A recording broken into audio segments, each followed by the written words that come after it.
Place à notre grand format du jour avec une plongée dans l'histoire. C'est une tradition qui perdure depuis le VIe siècle. Chaque année, le mois de mai coïncide avec le pèlerinage des gens du voyage. Ils sont ainsi des milliers à se retrouver au Sainte-Marie de la Mer pour vénérer leur sainte, dont leur patronne Sarah la Noire. Jean-Philippe Faure et Stéphane Janot. Aïe, aïe,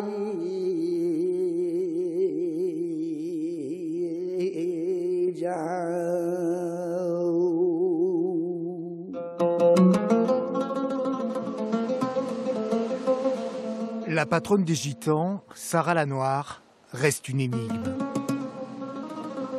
Selon les évangiles, elle aurait échoué sur le rivage des Sainte-Marie de la Mer, accompagnée de deux saintes, Marie Jacobée et Marie Salomé.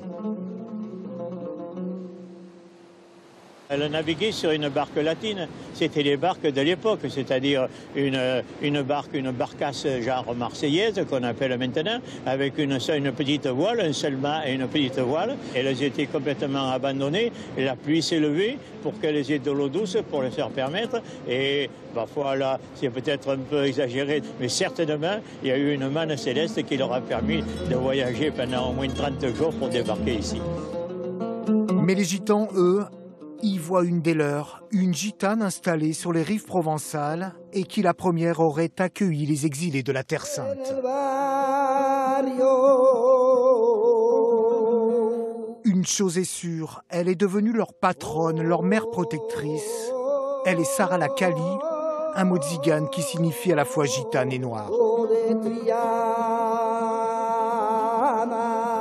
Vous savez, la vie qui mène le peuple tzigane, la façon de leur travail, de leur voyage, les difficultés qu'ils rencontrent.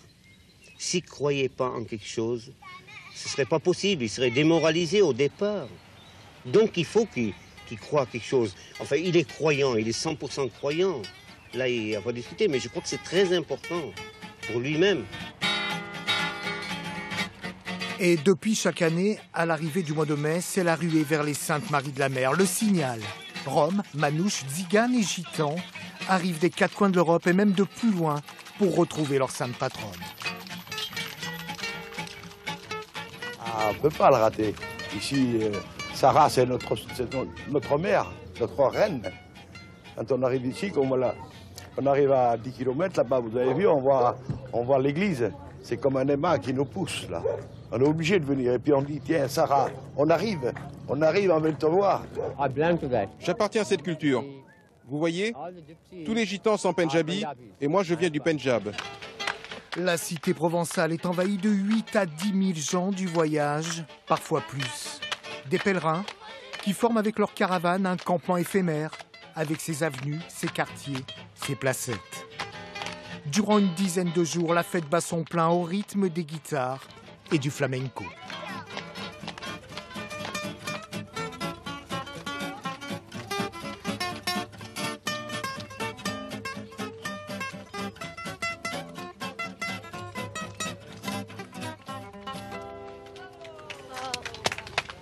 Le père en fils, elle a toujours venu au Sainte-Marie de la Mer.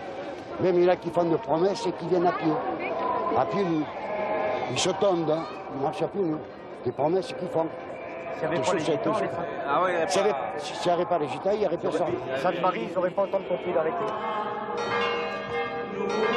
Enfin, le 24 mai, les cloches retentissent. C'est jour de procession. Vive Sainte Marie, vive Sainte Sarah. Les chasses contenant les reliques sont présentées à la foule. Puis Sarah, habillée de rubans multicolores, est portée jusqu'à la mer, symbolisant ainsi l'attente et l'accueil des saintes, Marie Jacobée et Marie Salomé. Pour la première fois de son histoire, un méchant virus a eu raison de l'édition 2020. Celle des 24 et 25 mai prochains est elle aussi menacée.